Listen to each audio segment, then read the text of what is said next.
You are listening to the For Flourishing Sake podcast by Frederica Roberts.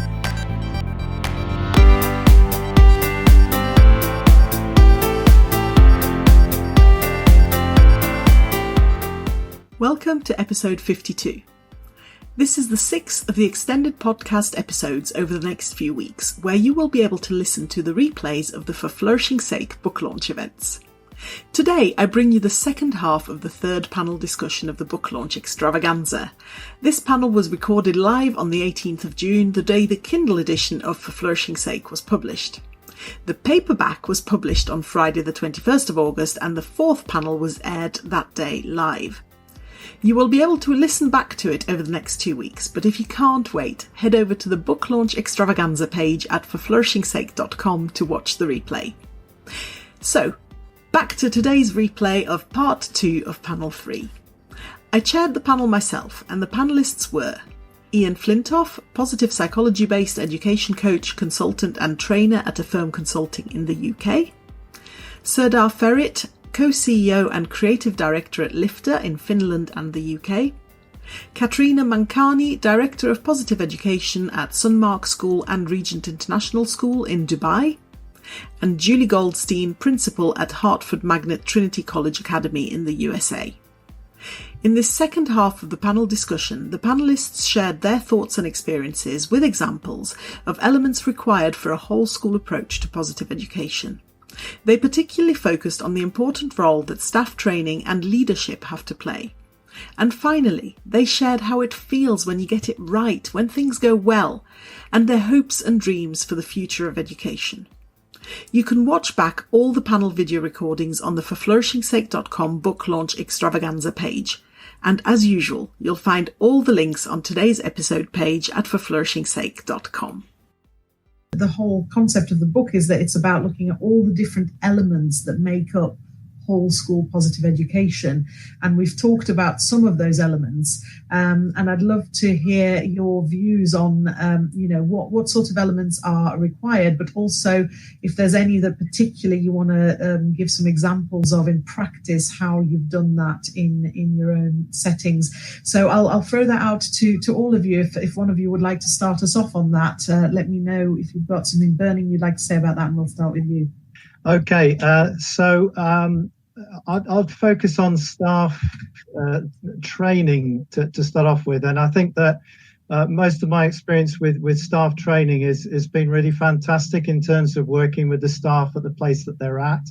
A lot of what I do is to get staff to build an understanding of themselves, their own character strengths, which is often a sort of a very big transformational moment for them, where they realize they have so much to give and that they have unique strengths that they can utilize in their work, and the development of that through things like performance management, where staff are able to, in their reviews, talk about how they utilize their strengths in their work with the students themselves, how they're able to really focus on how they've utilized their strengths to promote their own professional development.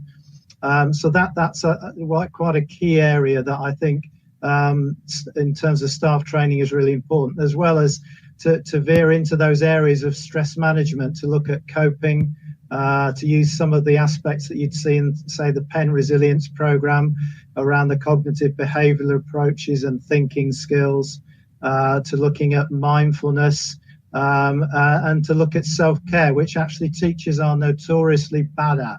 Teachers are really good at going the extra mile for the youngsters, for their colleagues, but they're not very good at looking after themselves. So actually exploring with teachers how they really undertake those aspects of self-care and simple things that they can do for themselves, like giving themselves time off to do stuff that they enjoy at a weekend, rather than constantly thinking about the work that they've got to do, thinking about exercise, taking on board something like yoga or mindfulness that will develop their own sense of well-being. All of those things, I think, will be brought into a staff training program. So for me, in terms of the work that I do, I think that's really invaluable. And really the buzz for me from doing the training is seeing teachers and head teachers to take that on themselves and develop their own well-being program.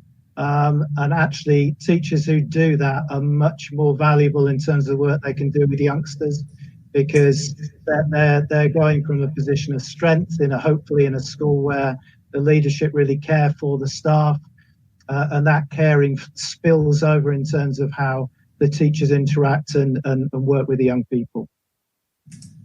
Fabulous. Thank you very much. And there's a lot of aspects there that perhaps the others can pick up on as well. So is there anybody that wants to jump in there and pick up some of those aspects that Ian touched on at all? Because there's quite a few I could think of.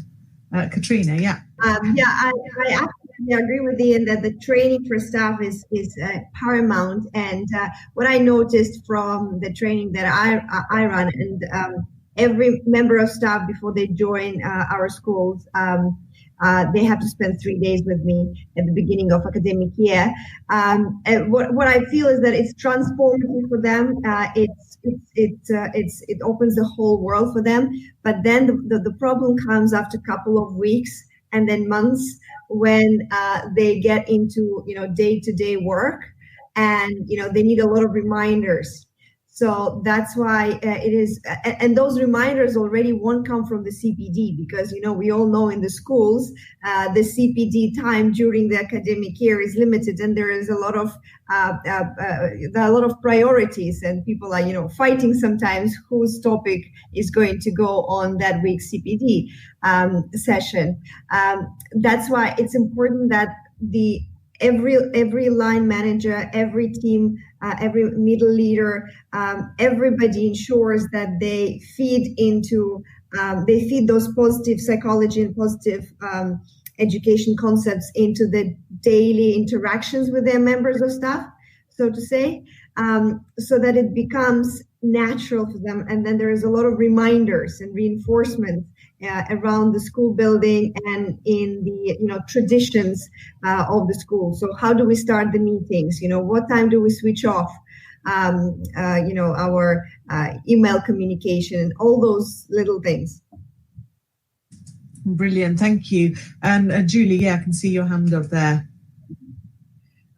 So echoing the professional development, I also think the leaders in the school, both from an administrator, both classroom, need to have that mindset that is related to positive education, that again is exemplified in a day-to-day way, because it's there's an art and a science. I think, as everybody knows, to whatever content you're instructing on, it's similar for positive education, that there's an art and a science. So explicit professional development needs to start in the beginning of a school year, both for new hires as well as just for a reset for our staff, both in terms of our own vision for ourselves. I think that's really important, and vision for our community and creating safety apropos of the restorative way, that we have to be safe to look at all experiences as learning experiences and teachable moments, both for ourselves as adults and for students. And I was the mindfulness, having a positive outlook is not possible all the time. We're sort of pre-wired to be a little bit negative thinking, most of us. And I think that getting training in mindfulness allows all of us to have a practice that promotes self-care and promotes some objectivity, and allows us also to promote some really positive self-regulation, which is necessary right from the get-go with adults as well as for students, because that's what creates a community and of a really positive community. And then having it visible in our advisory program, students at Breakthrough Magnet School get that explicitly taught through advisory. That's something that we have also at Hartford Magnet Trinity College Academy. So having curriculum that is assessed both through formal ways, as far as comprehension, and then also behavioral applications, and really we use a Likert scale at Breakthrough, which I'm going to be bringing to Hartford Magnet Trinity College Academy, in which we really look at whether we're going above and beyond, whether we're being self-directed, whether we need coaching, or whether we're being disruptive, quite frankly, within those values, so that students can really measure themselves against those things and strive to make improvements in those areas. So the issue right now that we have, the sort of co-occurrence of the pandemic, which is going to require a lot of resilience on our part in terms of our locus of control. There's a lot of things outside of our control. And really, we learn now more than ever, the only people we really have control over is ourselves. And I think that positive education helps that. And then also developing our influence from the systemic standpoint. Globally, systemic racism is not something that can be solved just through policy. I just saw a recent TED Talk from someone whose name I've forgotten, but that like legislation, love cannot be legislative. And I think that's where this also comes in, so that we can create that positive community that's caring, and that then extends beyond. Thank you so much for that, Julie. There was so much there. I kept kind of jotting down things and thinking, which direction do I take this in? Because there's so many great points. I think the one I would pick up on to start with is that leadership element, because what I was thinking when you were talking, Ian, as well, about we can teach teachers all of those behaviors that are healthy. But if the leadership isn't backing that up and they're feeling the pressure from that leadership, and that can be school leadership, or it can be, more systemic than that at a national level in terms of what's happening. And I was thinking particularly, and it's a big challenge for those of us who talk about positive psychology and teach these tools for well-being, when you're in a situation where now, certainly in the UK, and I think it's probably very similar in a lot of countries, teachers haven't stopped since sort of January, February. They haven't had holidays, they haven't had weekends, they haven't had any kind of break. And now in the UK, there's some kind of alarming talk of summer catch-up. And, when are these teachers going to get a break? So leadership at all levels is quite important there as well, I think. And we can only influence so much of that. But I was wondering, Sadar, whether you had some thoughts on that from your perspective, obviously, of having been a teacher for quite a long time, and the impact of leadership on the positive education side of things, but also your experience of leadership as somebody who provides a product linked to this into schools as well. Thank you. I guess I can share two things. So internally, obviously, we've been affected by COVID quite heavily as well. And over the last few months, we've tried to keep spirits high, to keep morale positive.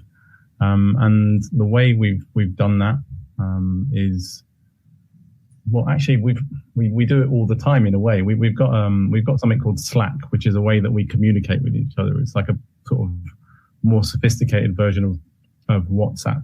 And on Slack we have a channel called Lift the Love, which is where we share positive stories or positive feedback, and it's literally used by everyone. So if someone sees a positive tweet, or if someone gets a positive email, they just copy and paste it into the Lift the Love channel, and it really, really keeps spirits high. We also, all of us, I'm so fortunate to work with the colleagues that I do. We all express gratitude, and this is not something that we've said that you must do.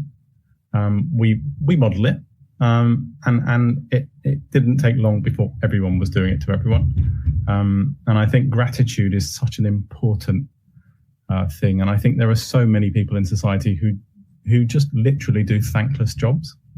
And my plea to all leaders is don't make your team feel like they're doing a thankless job. Use gratitude. Love that. That's a strong message. Thank you very much for that. So yes, we've got all of those little aspects that feed into the big picture, and I'm looking at the time and thinking, goodness, there's so much more we could explore on this, and already we've only got just over 10 minutes to go on this. So maybe we should look at a couple of sort of closing thoughts from everybody as we come towards the end. Some of this can be a challenge, when we're trying to change the system, when we're trying to improve things, there are inevitably obstacles as we do this. Some of those obstacles are about perceived issues around the cost of doing this, or real issues. There can be both sides of that argument. There can be obstacles around people objecting to change. There can be obstacles around time, and whether there's time to put curriculum for well-being and character into schools, and all of these kind of things, none of which are, of course, obstacles that can't be overcome. And then that's a whole other kind of panel we could do on just that. But what I'd like to bring out is, because I'm sure all of us have faced these obstacles to actually bringing this stuff in, is how does it feel when we do overcome those obstacles, and when we do see those breakthroughs in terms of achieving our vision, even if we're just getting some way towards it? But how does it feel when we as educators get some breakthroughs in that? Would anybody like to start on that one? Yeah, I think I really like what the panel in their different ways have talked about in terms of values. And I think if we're to bring it right up to the present in terms of staff in schools, if I was just going to focus on staff, I think that in schools where those values about staff well-being are really embedded, you can have those conversations and check in with staff to see how they are. And well-being is not a static quality or quantity. It's all staff experience ups and downs, and particularly at the moment, I think that the simple things that don't cost a lot are checking in with members of staff if you're a leader in a school, get your team to check in with people. You could do a quick survey that might well be very useful at the moment just to see how staff are. And you might find very varying results. Some people may well have coped with the lockdown and the remote learning absolutely, fine, and they feel okay. And in some cases may well have flourished. Others may not have done. And I think being able to check in with staff, have a quick staff survey to find out how staff are, and then check in with them personally is something that's not going to cost you anything in terms of money, but obviously in terms of time. But I think time well spent checking in with the staff, finding out how they are, offering to be there and to talk through any sort of fears, anxieties that they've got at the moment. And I think that where you've got those values and that culture that Julie, Katrina and Serdar have been talking about, that's really important. And I really like what Serdar said about gratitude. I think focus on what you really value and what you can see working, and I think that has enormous benefit, even in the most difficult circumstances, and we're in that at the moment. I think gratitude is very powerful. Thank you so much. And so in terms of, obviously, before your current consultancy role, you've been in school leadership roles as well. Yeah. So coming from the perspective that you're from in terms of, embracing all of that we're trying to achieve in positive education, presumably you had that mindset even when you weren't studying positive psychology, but you were a school leader.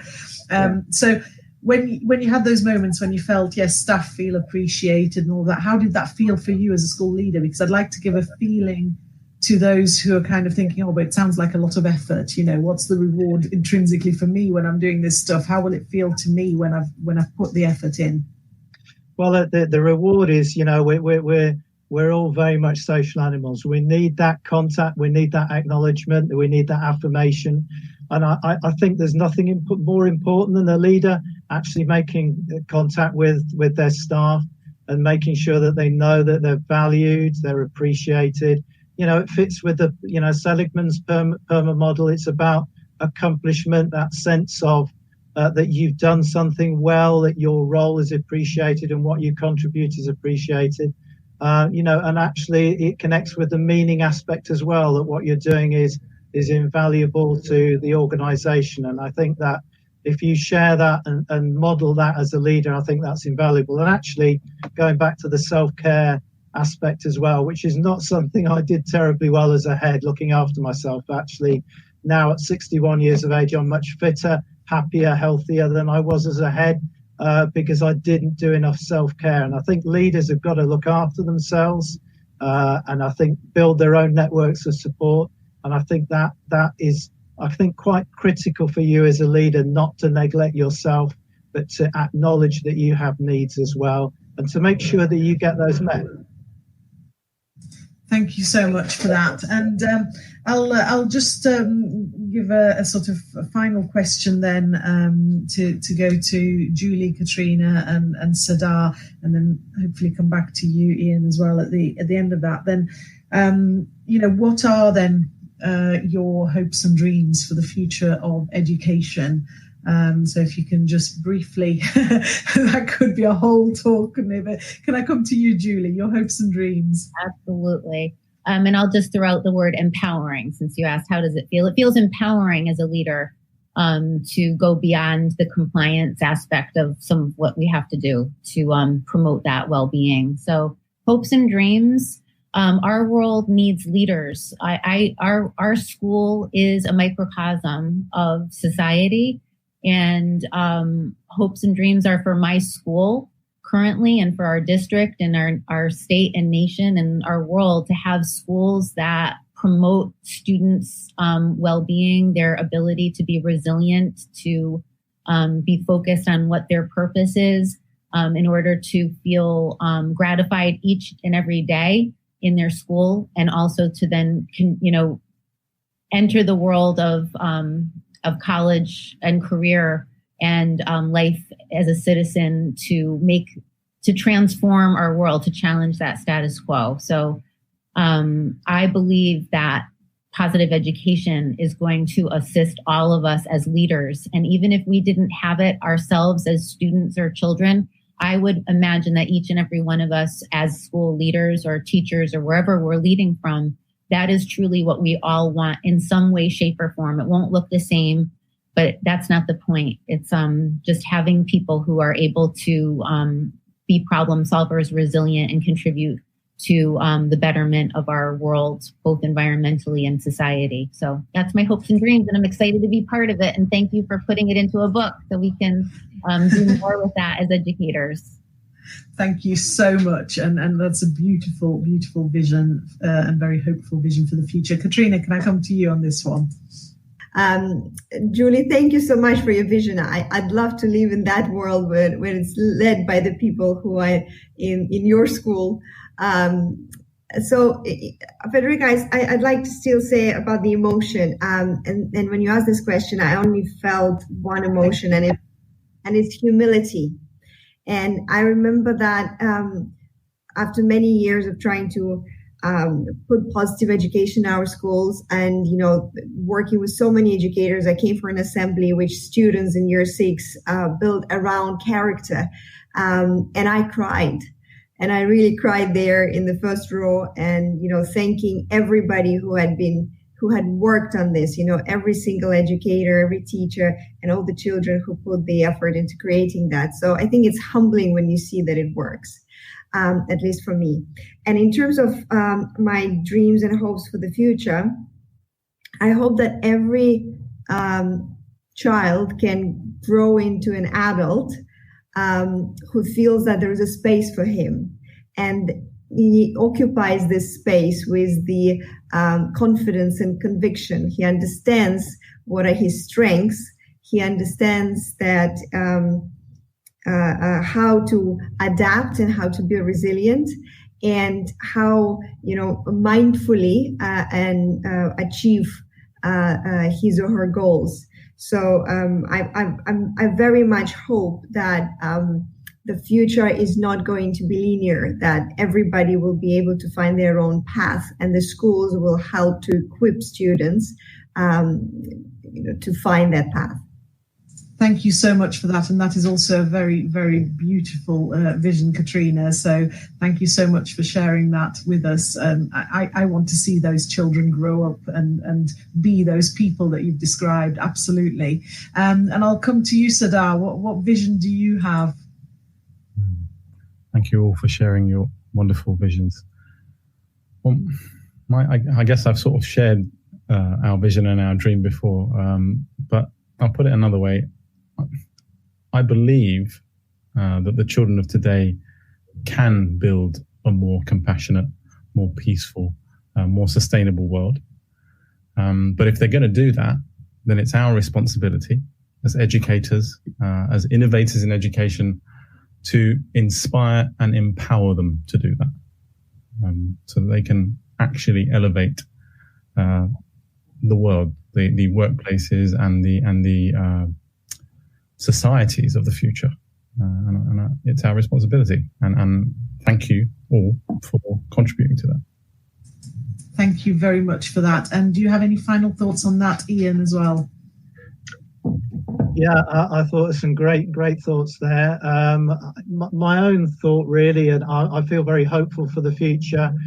We are going to need some great leadership. I think that my particular dream for the future is that we really are able to honour the humanity of those that work in our schools and our young people, and to the fullest extent that I think positive education starts to point us into that right direction of bringing together the whole person really, and looking at not just academic achievement, that our students are not just names on a page next to a grade, but they're people that we know fully.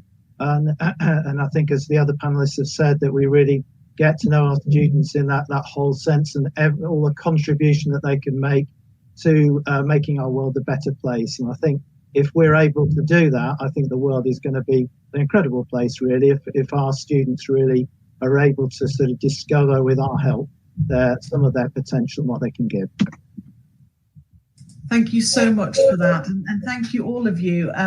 Just like when I interviewed you for the book, just like when I went back over those interviews and listened back to them and looked back through my notes, I'm left at the end of a very long and exhausting day feeling so hopeful, actually, and so uplifted by everything that you've shared about what you're already doing, but also your beautiful vision for the future. And I agree, Sadar, you said we can do this, and children can do this, and you've all got this real sense of positive drive, and I'm sure there are so many of us that are driving towards this, that we can do this. And I think if there's something to come out of, certainly the COVID situation that we're in at the moment, is that perhaps it's going to act as a catalyst for change. That's my hope.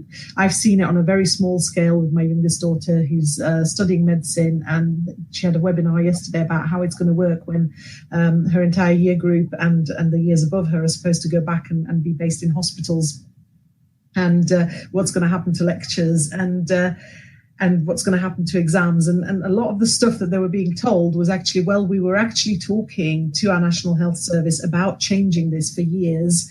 And now, because of this, we're finally going to be able to change it and move to a different model of doing it this way. So although it's not school in the sense that we've been talking about, again, it's looking at education in a different way. And sometimes there are things that people have been trying to do for a long time, just like we have with positive education, I think, and character education. And maybe this horrible time we're going through is actually going to do something to make the policymakers realize just how important it actually is to educate the whole person and to not just churn out numbers. That's my hope anyway. So thank you for giving me so much hope. So I hope it's been great for you and for the audience. I'll just finish off with a few thoughts on that, really, and just a little bit of a call for help from the audience as well. So this is it for this part of the extravaganza on the virtual book launch, but we will be back on the 21st of August with another panel, because on the 21st of August, the paperback book comes out. So I'll be posting all the details on social media again. Until then, remember, of course, to buy your copy of the book in Kindle format. And when you do buy it and you read it, I would really ask you a big favour, a little favour, really, but books live and die on reviews, and it's particularly important in terms of where Kindle books are sold on Amazon to actually get those reviews. So it'd be really useful if you could, when you've read the book, leave a brief review on there, an honest review. It's not just all about 5-star. If you don't think it's a 5-star, that's fine. I mean, it would be lovely, but it's fine. Thank you in advance for any reviews that you post on Amazon. I'd be really, really grateful. It will help more people see the book and therefore also more people do this work and continue what we started. So having said that, I'll bring the panel back on screen so we can see everybody. I'd like to say again, a huge thank you, not just for tonight, but also for all your support in the lead up to this and for your work in sharing your stories with me for the book as well, and all the time that you've put into it and so generously given the stories that you've shared. So thank you, Ian, and thank you, Julie and Katrina and Serdar. And a huge thank you to Rebecca Osborne for the beautiful illustration, which of course I'll send to the panelists as well. Let's share it lots on social media, and let's make sure we tag Rebecca in all the shares because her work is phenomenal and needs to be seen by more people.